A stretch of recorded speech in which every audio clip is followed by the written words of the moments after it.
prometeréis a Dios y a la señora Santa María que siempre, de manera absoluta y sin concesión, mantendréis permanente vuestra castidad. Que no obtendréis riquezas ni honores y que nada, ni siquiera esa espada, os pertenecerá. Que serviréis a Dios como el más pobre de los mortales y que renunciáis a vuestra voluntad hasta el fin de los días. Que nunca abandonaréis esta casa ni por una causa fuerte o débil, ni por un motivo mejor o peor. Soportaréis palabras malsonantes. Y si queréis dormir, se os hará velar. Y si deseáis velar, se os mandará reposar. Pues sois siervo y esclavo de esta orden, y habéis jurado proteger la cristiandad con vuestra vida. Pues el temple es la espada de Dios y tú, templario, el brazo fuerte que empuña su ira.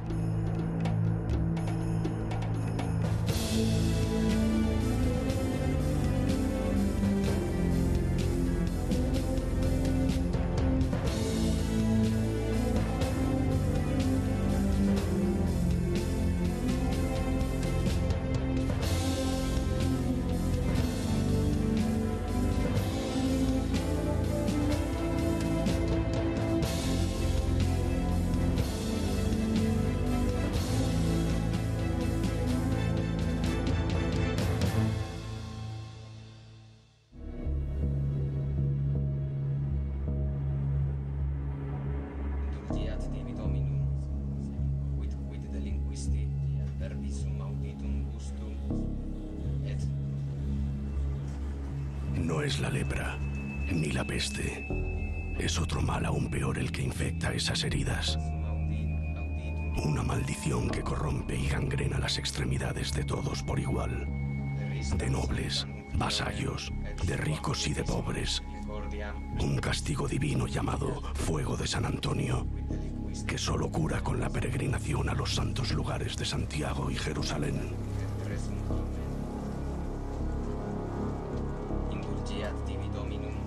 Esa mujer no soportará el largo camino. Para ella ya es demasiado tarde. Recitará 1000 veces todas las oraciones, abrazará amuletos y acudirá a conjuros y plegarias. Pero el frío intenso y las llagas acabarán consumiendo todo, todo menos su alma.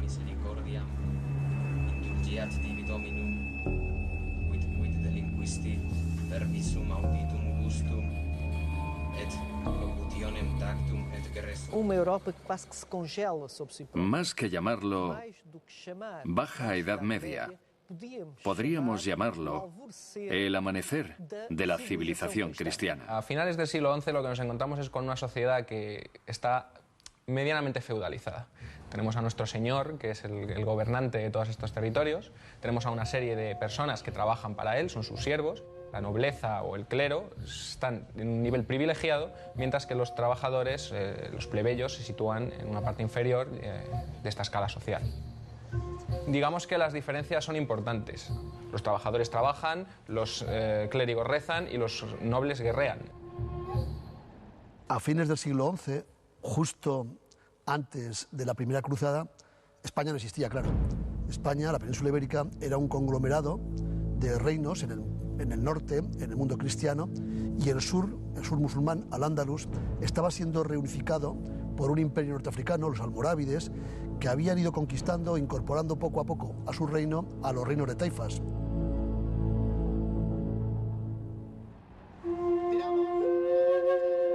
No, tú no eres el señor más rico ni el más poderoso de estas comarcas. La cosecha no ha sido precisamente la más celebrada de los últimos años y las incursiones del enemigo musulmán son cada vez más desvergonzadas. Los diezmos son cada vez más escasos y la enfermedad devora el que pronto será el cadáver de tu esposa. No, señor de Verdún, tú ya no puedes garantizar el futuro de todos tus hijos varones. En la Edad Media, en un señorío feudal, lo habitual era que las propiedades, la mayor parte de las propiedades, las heredara el hijo mayor, el hijo primogénito. El tercer hijo casi siempre era entregado o bien a un monasterio o bien a una abadía para que fuera educado en la disciplina eclesiástica. Artal es el más joven. Hoy le dirás lo importante que es para ti. Le hablarás del valor, del honor y del significado de vuestro apellido. Tratarás de explicarle por qué su madre no llegará a superar esa enfermedad y por qué uno de sus hermanos, y no él, será quien herede tu castillo. Le harás saber que, a pesar de lo mucho que te ha costado tomar esta decisión, hoy mismo negociarás su futuro con una delegación de monjes y que mañana, al alba, partirá con ellos para ingresar en un convento.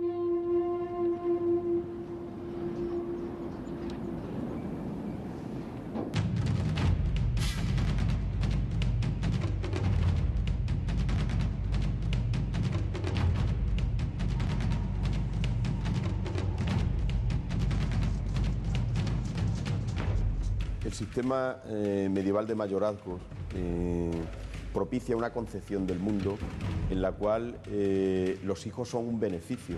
Mientras más hijos se tuvieran, mejor. Pero teniendo en cuenta siempre que había que respetar la primogenitura, es decir, el mayor, de ahí viene la palabra mayorazgo.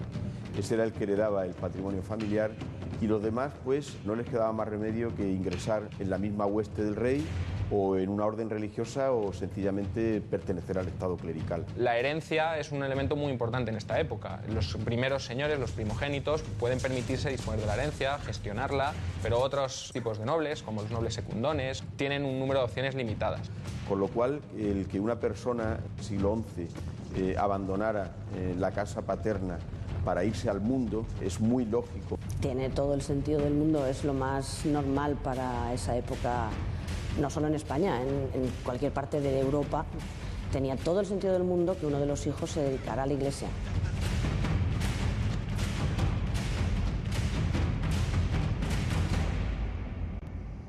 En esta época la Iglesia y todos los monasterios eran casi un Estado dentro del Estado. Entonces tenía su propia jerarquía, tenían sus propias normas y tenían una serie de propiedades que les aportaban grandes beneficios.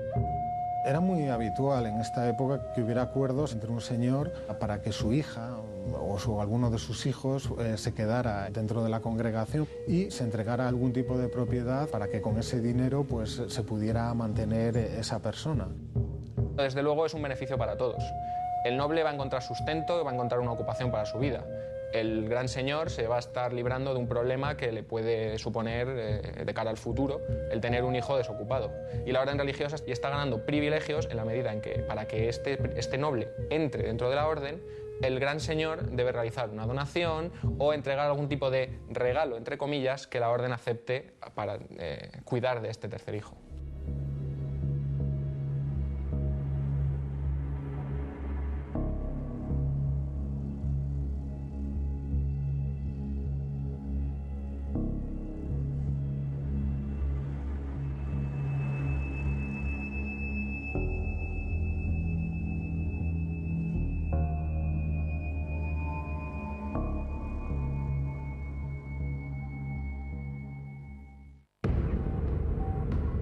Alejo I, emperador de Bizancio, altivo, glotón y mujeriego.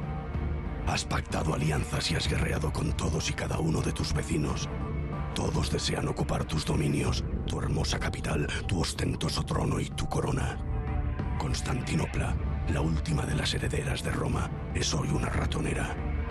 Hoy, en el año 1095 de la era de nuestro Señor, todo está a punto de cambiar. Desde el este, la dinastía selyúcida y sus poderosos ejércitos avanzan hacia tus dominios.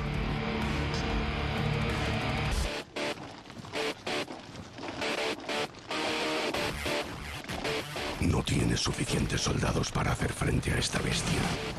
Esta vez, las cruces no podrán frenar a quienes portan el Corán en sus manos.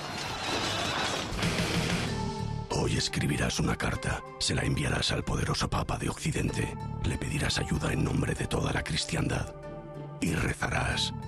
Rezarás porque aparezca un gigantesco ejército de valientes cristianos dispuestos a plantar cara a esta amenaza. O porque un rayo caiga de los cielos y envíe a todos esos sarracenos directamente al infierno. Tu mensaje recorrerá Europa. Y aunque tú no llegues a saberlo nunca, esa maldita carta provocará una guerra eterna.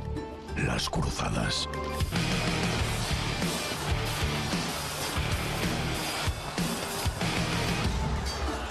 Sí, seguramente es Alejo I, con esa carta, el que desencadena la idea de que la cristiandad tiene que hacer algo para evitar que los musulmanes sigan avanzando hacia Occidente. Probablemente, desde el punto de vista de la gran política internacional, esa carta desencadena todas estas cuestiones. Los libros de historia hablarán de ti, Alejo. Dirán que fuiste un astuto político que supo mantener a salvo el imperio de Bizancio. Para mí seguirás siendo un glotón.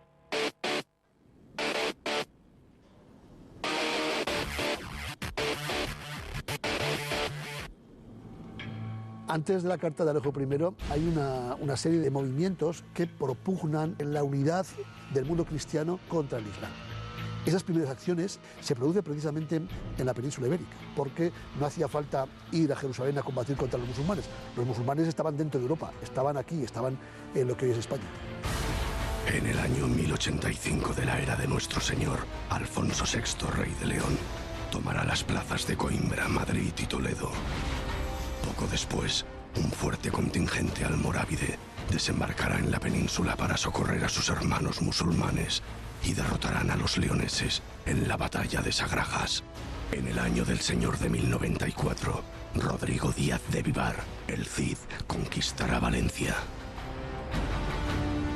En este momento, la Reconquista se encuentra en una fase relativamente temprana, pese a que hace ya más de 3 siglos que hablamos de la llegada de los musulmanes a la península ibérica y de que ya se han recuperado ciertos territorios de importancia. Se ha producido, de hecho, lo que se ha llegado a llamar la precruzada. Europa toma conciencia del proceso de la Reconquista, toma conciencia de que los musulmanes están ahí del mismo modo que están en Oriente y que también deben ser combatidos. Por lo tanto, era muy interesante para Roma y para el papado y para toda la Iglesia en general el reconquistar España. Y por supuesto se consideraba territorio de cruzada. Nadie escapará a la vorágine de sangre que se avecina. Ni siquiera tú, pequeño Ardal, tú tampoco te librarás.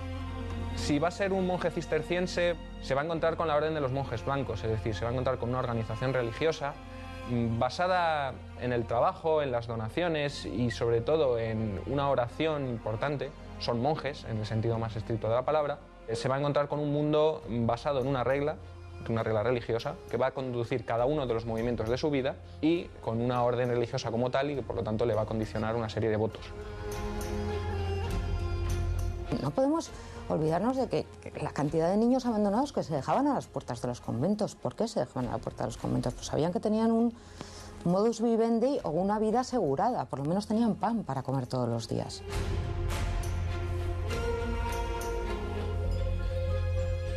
La regla de San Benito recoge la posibilidad de que al monasterio puedan llegar, los padres puedan ofrecer a sus hijos para ser monjes, ¿no? San Benito habla de ellos, San Benito habla de los niños. Lo que pasa es que estos niños no seguían estrictamente el ritmo monástico, era bastante más liviano y propiamente solo cuando alcanzaban determinada edad es cuando decidían ellos si empezar el noviciado o no. Es raro el niño que se cría en un convento o la niña que se cría en un convento y que lo acaba dejando, ¿eh? La vida fuera era mucho más difícil.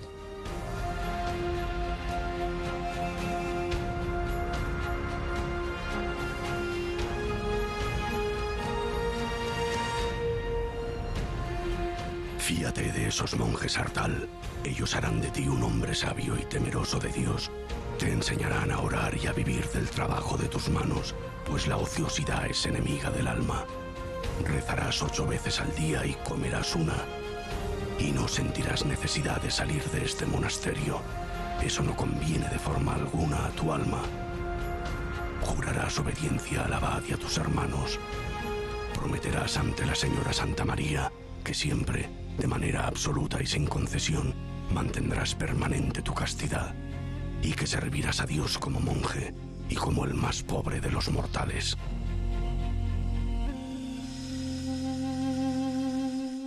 Los 3 votos eran el voto de obediencia, el de pobreza y el de castidad. Los votos, ¿por qué los hacemos? Bueno, la finalidad última del voto es un seguimiento de Jesús, es decir, queremos seguir al Señor Jesús. Entonces, Él aparece en el Evangelio como viviendo en pobreza, viviendo en obediencia y viviendo en castidad, ¿no? Entonces el religioso dice, pues quiero vivir como Jesús. Todo eso es, iba a decir, durillo. Es durillo porque, bueno, pero esa forma parte de la ascesis, de la lucha, del combate. Yo sé de quién me he fiado, diría San Pablo, y yo también lo digo. Yo me he fiado del Señor. El voto de pobreza supone que yo, al incorporarme a la comunidad, renuncio a la capacidad de poseer bienes personales. Yo ahora salgo del monasterio, me voy del monasterio y yo no tengo derecho a pedir ningún céntimo por los 20 o 25, 20, 40 años que haya pasado. El hecho de pedir del pobre, ¿no?, pues te entra en otra dinámica espiritual, ¿no?, para enfrentarse con la desnudez que a veces es dura. Puedo comer y puedo cenar y tengo una cama donde dormir y tengo lo suficiente para vivir, ¿no? Quizás el voto así como más fuerte sea el de obediencia, porque lógicamente está la libertad en juego, ¿no?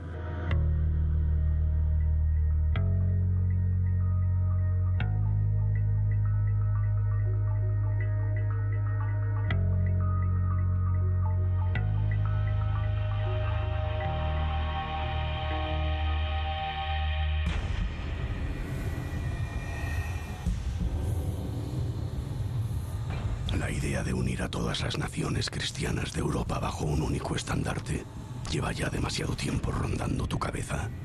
Y esa carta que reclama tu ayuda llega en el momento más adecuado. Parece que hubiera caído de los cielos. Eres Urbano, el segundo, el Papa de Roma. ¿Quién mejor que tú para liderar esa unión de infantes, reyes y caballeros contra los enemigos de Dios? Hoy te armarás de valor y declararás la primera de las muchas cruzadas que están por venir. Urbano II es un papa muy peculiar. Probablemente le hubiera gustado ser más el general que dirigía unas tropas, que dirigía un ejército, que no el pastor de los cristianos, el pastor de los católicos, que es el Papa de Roma, ¿no? Urbano II proclama la cruzada, la primera cruzada, en las campas, en las afueras de la ciudad de Clermont, influido por la Carta de Alejo, por supuesto, pero también llamado por esa idea que había aparecido unos años antes de que algo había que hacer para frenar esa segunda oleada que se preveía del Islam hacia Europa, ¿no?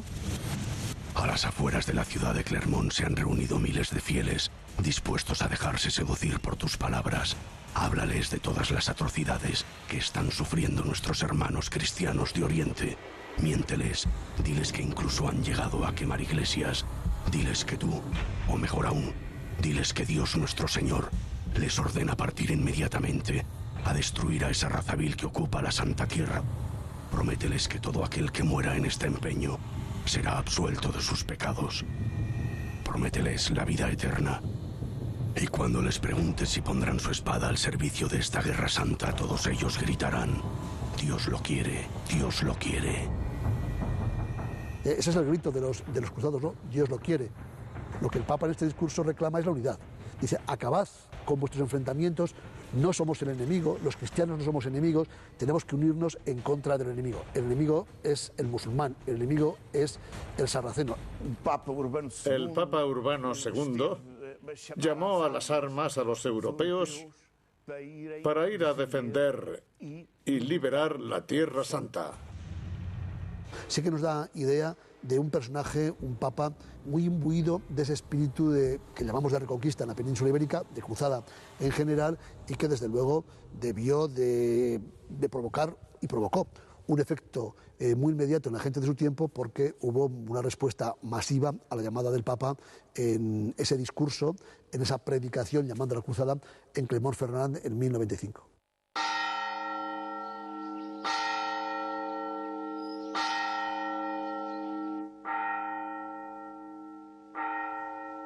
Despierta, Artal, tocan a maitines. Y no puedes llegar tarde. Para mantener el estricto orden que ha de regir este monasterio, hemos de seguir al pie de la letra cada uno de los 73 capítulos de la regla de San Benito.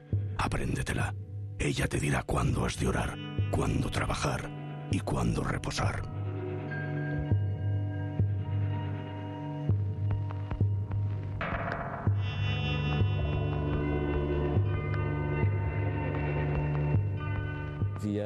Había reglas, por ejemplo, sobre la ingestión de determinados alimentos en determinadas épocas del año. El cuerpo debía ser purificado por medio de la abstinencia sexual o por la ausencia de determinado alimento. El cister tiene como base ahora el labora. Entonces, su vida sería esa, o levantarse probablemente alrededor de las 3 de la madrugada para empezar con maitines, rezar todas las horas que se llamen. Entre tanto, probablemente guardarían silencio entre una hora y otra, entre el rezo de una hora y otra, luego trabajarían. Su vida sería tremendamente dura. Acabaría cenando una sopa de verduras, sin casi verduras, en torno a las 6 de la tarde, 6, 7 de la tarde, y ya a dormir. O sea, a dormir con rezos intercalados para seguir el cumplimiento de las horas. Visto desde los ojos de hombres y mujeres del siglo XXI, la vida monástica, la vida de la orden del Cister, la regla del Cister, nos puede parecer muy dura y sobre todo muy rígida. Efectivamente era muy rígida. Una vida que se distribuye en un tiempo de oración, un tiempo de trabajo para vivir de nuestro sustento y un tiempo de estudio. Se hace hincapié en que los monjes deben estar medianamente formados, por ejemplo en la lectura. Son personas que deben atender el oficio divino y en ese sentido tienen que estarlo bastante formados como para hacerlo correctamente. Pero en esta época los que pertenecen al clero sin duda reciben una formación infinitamente superior a nivel académico del que pueda recibir cualquier otra persona de su tiempo. Qué duda cabe que para el siglo XII no hubiese sido una persona suficientemente cultivada. Y hay que entender que muchos monjes que entran en el monasterio no saben leer ni escribir. Pero ya estoy hablando no de Artal, sino de gente más cultivada que van a terminar siendo monjes. El 99% de la población era analfabeta total, con lo cual hablamos de un porcentaje de un 1%. Me parece que Artal venía además de un contexto social un poquito más cuidado, no es siervo de la gleba, pero qué duda cabe que un chaval atendido en un ambiente un poco cultivado de orden, de lectura, aunque no entendiera, pero que se le va enseñando y va aprendiendo. Pero la educación no terminaba nunca. Según las capacidades de la persona, se podía ir ascendiendo y convertirse pues, desde un hombre de ciencias que conociera un tratado antiguo de farmacopea hasta un especialista en las Sagradas Escrituras, un miniaturista o un copista sencillamente de libros. Walter el Indigente, así es como te llaman. Tus continuos alegatos a vivir en la más extrema pobreza te han hecho ganarte ese sobrenombre. Tus dotes como orador van a ser decisivos a la hora de convencer a miles de campesinos, desheredados y pordioseros sin futuro, de que se unan al valiente y desastroso ejército que pronto partirá hacia Tierra Santa. No eres el único que lidera esta expedición. Pedro el Ermitaño, otro iluminado que creyó a pie juntillas el mandato del Papa Urbano, está ya predicando por medio Europa. Más de 20.000 desgraciados han decorado sus harapos con cruces de tela y están dispuestos a seguiros hasta el mismísimo reino de los cielos. No saben leer, no tienen ni la más ligera idea de lo grande que es el mundo y lo largo que será este viaje. Lo único que quieren saber es que todos sus pecados serán perdonados en cuanto arrebaten Jerusalén a los musulmanes. Después del llamamiento de Clermont de 1095, empezó en Europa un proceso muy interesante y al mismo tiempo muy amplio de peregrinación masiva. Una peregrinación que no estaba tanto orientada a la visita de los santos lugares como a una conquista por la espada de estos territorios. Por si esto fuera poco, les habéis llenado la cabeza de ideas milenaristas. El fin del mundo se aproxima. Fieles seguidores de Cristo, arrodillaos, pues no hallaréis consuelo en la otra vida, si no purificáis antes todos vuestros pecados. En todas las épocas se aproxima el fin del mundo. No hay época en la historia de la humanidad que no haya visto la aparición de una serie de profetas, de una serie de visionarios, de una serie de augures que han pronosticado el inmediato final del mundo. El fin del mundo, el milenarismo, son conceptos que en esta época tienen resonancias un poco complejas. Desde la tendencia a pensar que con la conquista de Jerusalén la ciudad celeste descendería sobre la terrenal y de esta forma nos encontraríamos ante el juicio divino, hasta el hecho de que un dragón de varias cabezas y numerosos ojos y cuernos saldría de los mares y devoraría a los cristianos. Estas tendencias, a veces motivadas por determinados miembros de la Iglesia o no de la Iglesia, que predicaban e iban recorriendo los caminos, realmente no siempre tenían una base especialmente lógica. Se recomendaba la lectura del Apocalipsis en los concilios como una finalidad práctica para incentivar las donaciones a la Iglesia, recordándoles los castigos a los pecadores el día del juicio final. Cuando se cumple el primer milenio, la sociedad medieval entiende que se ha cerrado un periodo, como si en el libro de la historia cristiana, el lineal, se hubieran completado los primeros 1000 años. Entonces se prefigura algo que estaba ya en el Antiguo Testamento, en la Sagrada Escritura, que dice: 1000 años en tu presencia son como un ayer que pasó. Es uno de los salmos de los libros que se leían habitualmente en los monasterios y en las iglesias. Con lo cual, cuando la gente entendió que cronológicamente se cumplía un siglo, era lógico pensar que el tiempo de este mundo se terminaba y que empezaba ya el tiempo de la eternidad. Además de esto, hay una especie de profecía, o se interpretaba como una profecía, las palabras de Jesucristo antes de ascender a los cielos: id por todo el mundo y predicad el Evangelio hasta el fin de la tierra. Entendieron el fin de la tierra de una manera física, igual que los 1000 años de una manera cronológica. Entre esos individuos que asumieron de manera literal el mensaje estaban los que nada tenían que perder, es decir, aquellos que esperaban que el fin de los tiempos, que la tradición, por lo menos las tradiciones apocalípticas, decían que vendría acompañado del gobierno de Cristo durante un milenio, aquí mismo en la tierra, sería el momento, digamos, de resarcimiento de los pobres, sería el momento en que esos pobres, esos humillados, esos marginados, gobernarían con Cristo frente a los que injustamente los habían tratado. Entre estos individuos estaba el famoso Pedro el ermitaño.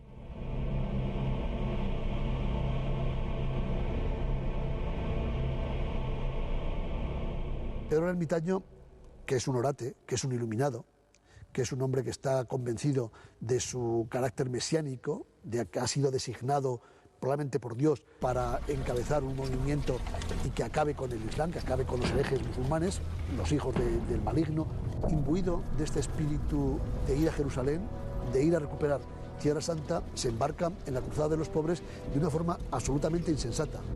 Aquella gran cruzada se sirvió de la ignorancia de la gente, les ofrecía unas posibilidades que no eran reales.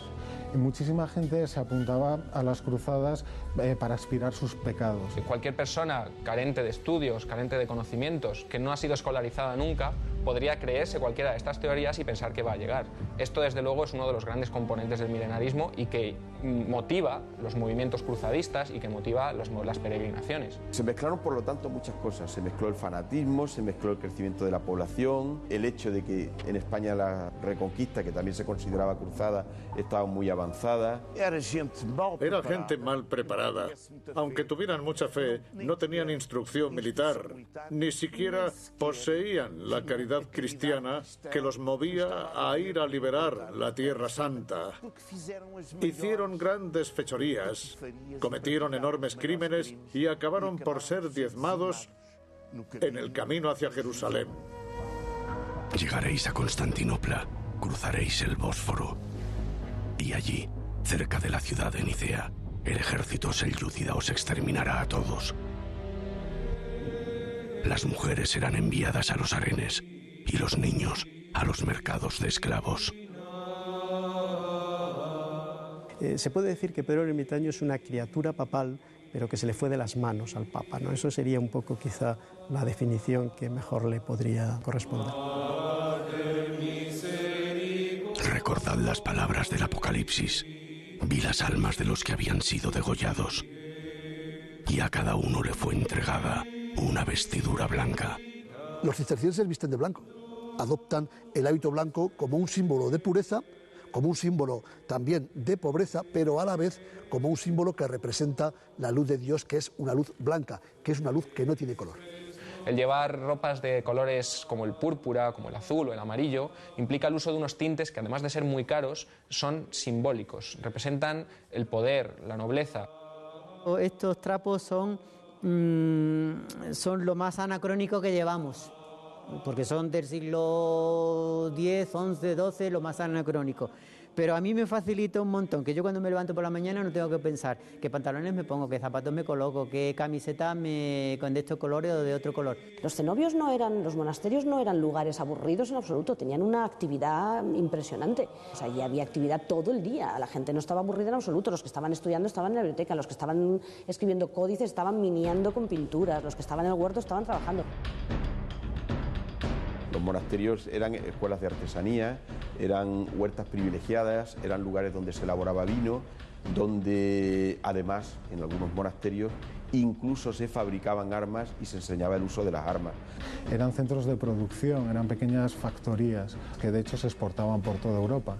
Aunque la idea eclesiástica parecía decir todo lo contrario, en realidad muchos clérigos de la época combatieron con las armas como cualquier soldado de su tiempo.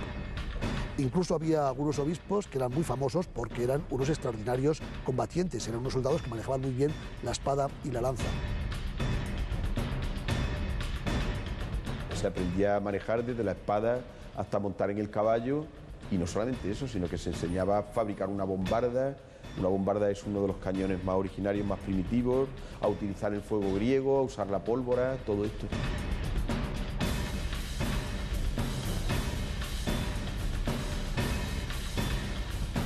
En la Edad Media un combatiente que no estuviera entrenado, que no hubiera ensayado golpes de hacha, golpes de maza, cargas de caballería, el manejo de la espada, en una batalla estaba perdido. En una batalla en la Edad Media hay muy pocas oportunidades. Como no estés entrenado y falles un par de golpes, al tercero estás muerto, ¿no? En la liturgia dice los monjes han de cantar de una forma varonil, es decir, un poco fuerte, ¿no? Como caballeros que van a la guerra y demás.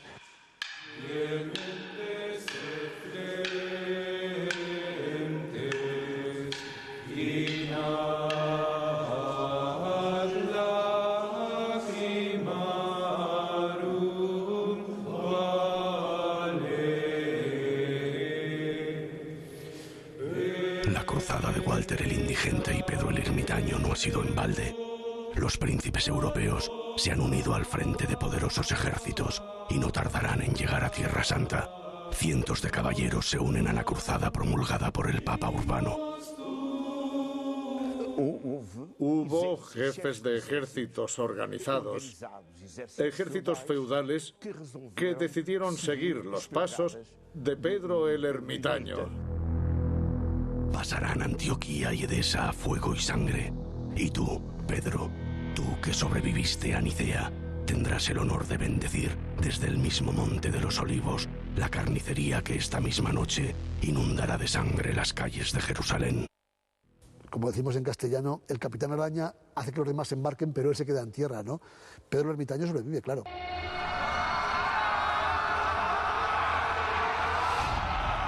Ayunaréis 3 días y tal y como Josué hiciera en Jericó, marcharéis descalzos y en procesión alrededor de la ciudad. Y al cabo de 9 días, por la gracia de Dios, sus murallas se desvanecerán. Construiréis poderosos arietes y torres de asalto.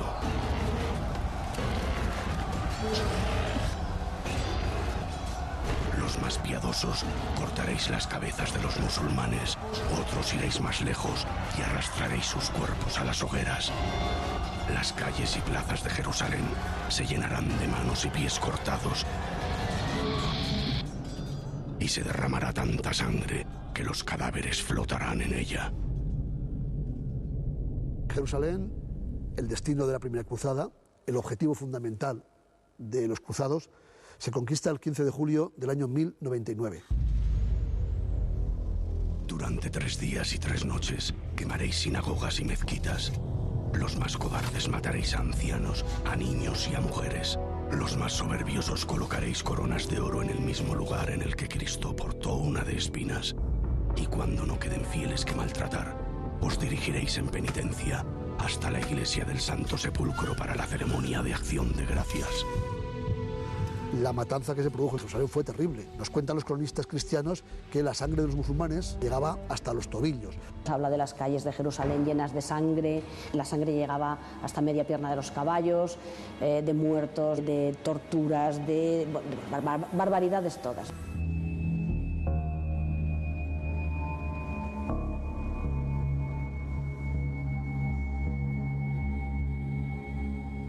La resolución de las cruzadas es muy triste en todos los sentidos. Representa uno de los grandes fracasos de la humanidad. Desde Roma te mantendrás al corriente del avance de tu guerra santa, la primera de las muchas que están por venir. Pero tú, Urbano, tú morirás 14 días antes de la batalla de Jerusalén. Nunca sabrás si la Tierra Santa llegó a ser liberada. Y yo tampoco te lo diré.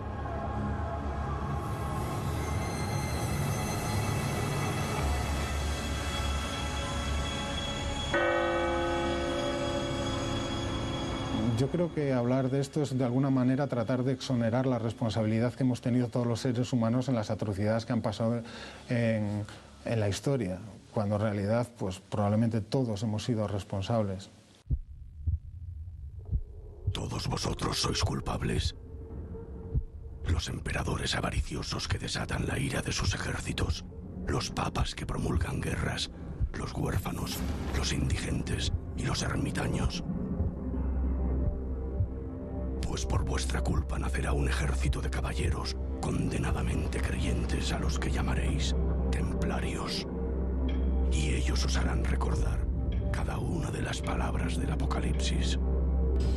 Oí una voz que decía: ven y mira, y miré. Y he aquí un caballo blanco, y al que lo montaba le fue entregada una corona. Ven y mira, y miré.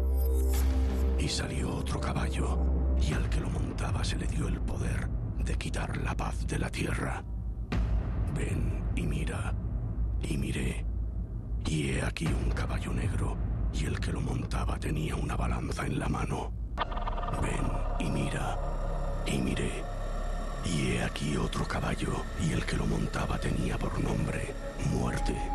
Y los reyes de la tierra y todos sus siervos se escondieron, porque el gran día de su ira ha llegado. Se hacen barbaridades, se hacen cosas que han estado mal, se han hecho, se siguen haciendo, pero el reto nuestro es pararnos un poquito, entrar en el corazón humano y mirar las cosas también con una benevolencia y una misericordia, ¿no? Que es precisamente la del Evangelio. Y si hay desmanes, pues intentar señalarlos con el dedo y decir eso, ese no es el camino. No toméis la vida de otra persona, Dios la ha declarado sagrada. Estas son las palabras del profeta Mohammed. En el nombre de Alá, el compasivo, el misericordioso, a ti solo sirven y a ti solo imploran ayuda. ¿Por qué has creado un enemigo como este? ¿Por qué les envías esas abominables cruces rojas y esos demonios de ojos azules que solo saben matar? Tú, el Todopoderoso, diles, ¿cómo podrá el Islam perdonar esta afrenta? ¿Cómo harán para olvidar? Pronto anochecerá, vosotros debéis orar, y nosotros también.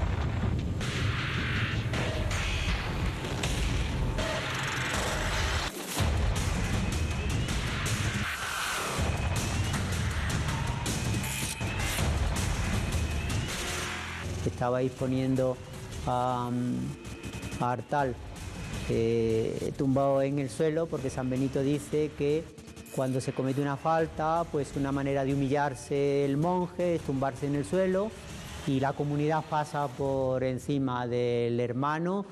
Yo creo que para subrayar esa humillación de la falta, de alguna manera es hacer penitencia.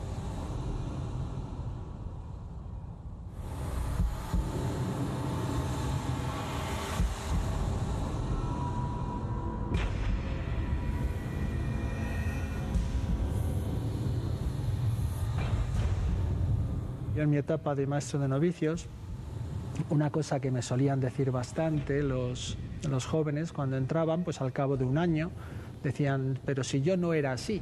Digo, ¿cómo que no eras así? Claro que eras así, pero no te habían puesto en la ocasión de descubrir eso que eres realmente, ¿no? Y claro, cuando uno va descubriendo eso que es realmente, pues tiene que afrontarlo. No puede justificarlo ni puede huir sin más, ¿no? Tiene que afrontarlo. Entonces, en ese sentido, es una batalla, ¿no? La batalla del propio corazón, pero que tiene una gran recompensa.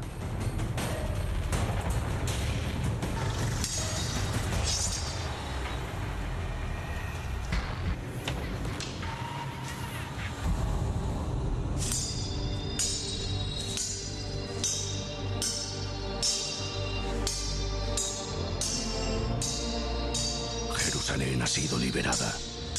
La cristiandad es ya dueña de la misma tierra que Jesucristo convirtió en santa. Pero he de advertirte, pequeño Artal, los enemigos son numerosos. Afilan ya sus colmillos, con ojos embarrados en sangre, y pronto alzarán sus garras hacia el reino de Jerusalén. No necesitamos más monjes, ya tenemos demasiados. Necesitaremos caballeros puros, que no duden en el momento de entregarse a la orden del templo y que no teman derramar su sangre por Cristo. Para nosotros, hombres del siglo XXI, es muy difícil entender el sentido de una orden militar de la Edad Media. Es muy difícil. Las órdenes militares surgen por derivación de las grandes órdenes religiosas y surgen en torno a una idea que es ora et labora, es decir, trabajo y oración. El ora et labora, en este caso, el laborar de la orden militar es defender y luchar por la cristiandad. Con lo cual, el miembro de una orden militar, que no deja de ser un religioso y que muchos de ellos pertenecían al estado clerical, en vez de trabajar el campo o dedicarse a la agricultura o a copiar libros, pues se dedicaba a aprender el manejo de las armas y cuando llegaba su momento a ir a la guerra.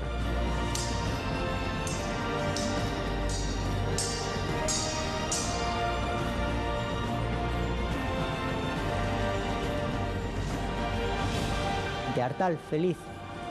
Sé que del monasterio sale, habría que preguntarle si como templario fue feliz, desarrollando su vocación de milites Christi, de soldado de Cristo, incluso hasta pues batiéndose el cobre por él materialmente, ¿no? El ser templario implica un salto de fe que hoy en día no se podría dar. Estamos hablando de un nivel de sacrificio que hoy día nadie daría. Es un paso muy difícil de dar. Un templario consagraba su vida a un propósito que trascendía lo dispuesto en la tierra. Fíjate con lo duro que suena y a la vez lo bonito que es. Renunciabas a tu vida, a tu propio destino, a tener descendencia, a tener posesiones,